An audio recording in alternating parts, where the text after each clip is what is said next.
Thank you, Your Honor, for giving me the opportunity to explain why we are here. You see, this evil Frenchman has been harassing me with his ridiculous theories of deconstruction. I do not want to hear about his crazy ideas anymore. I want to live in a world where blue is blue, right is right, and shopping is shopping. Please make this man stop harassing me. You used the word harassment. I find myself curious about what this word means. Does it imply its seeming opposite, solitude? Does it imply some sort of autonomy is preferred? Clearly, Mr. Allen imagines an opposition which might be described as tranquility versus harassment, where the first term is privileged. In other words, he prejudicially imagines a world where tranquility or solitude or autonomy is good, and where harassment is some kind of evil. I submit to your honor, however, that such opposition is false. Therefore, there is no crime committed. What? What are you talking about now? You cannot talk your way out of your stubborn, nonsensical theories. What I mean is what I just said. There is no truth to the idea that tranquility and harassment are a good and evil. Not even that they are opposites. To explain, let us suppose that I no longer spoke to the plaintiff, Mr. Allen. He imagines that he would be in a state of tranquility, but he would be in error. His entire thought processes are besieged every day by the prejudices of language that limits and structures his thinking. The same words that allow him to call me into this courtroom harass him, they tell him that what we are doing here means something. That is enough. The signifier harassment implies an abstract opposite which does not exist.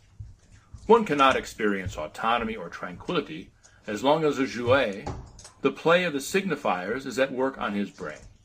Mr. Allen's thinking is merely the traced extension of hundreds of generations of language users that have caused him to believe that he can be himself, alone and at peace. I was happy before you showed up. And since tranquility and autonomy cannot exist, its implied opposite becomes problematic. Therefore, I submit to this court that one of two conditions exists.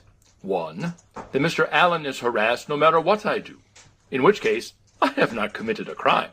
Or two, that harassment does not exist, in which case I cannot commit a crime. Your Honor, you can see what I've been putting up with. If Your Honor is feeling confused or harassed, I submit that a crime has been committed. I ask that Jacques Derrida be punished to the full extent of the law.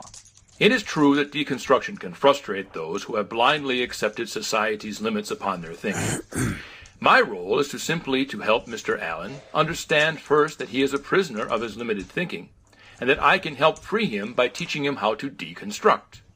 He must accept that there is no central meaning to any signifier, nor are there boundaries on the definition of one. Words have become metaphors for metaphors. And as for the full extent of the law, I submit that the term law itself equally cannot exist.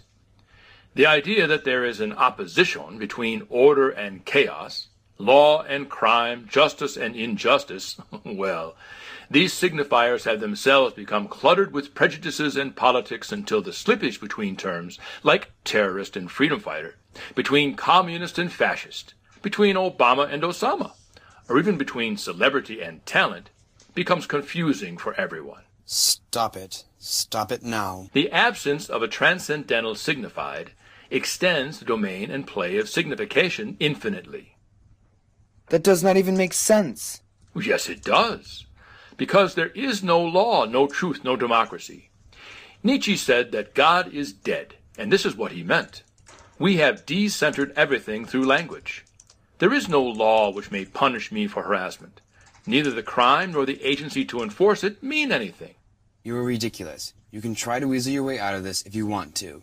But to call me a weasel is a metaphor, not a truth. Shut up! You can try to worm your way... No, let me try it again. You can try to escape this. Worms and escapes are metaphors too, just signifiers No, which... we are here because I am prosecuting you for harassment. And you can believe this court is a fiction if you want to, but the jig is up, Derrida. You're going to jail because His Honor is going to make it happen. I mean...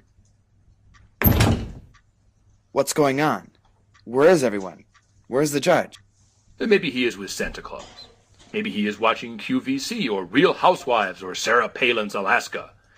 Maybe there is no justice.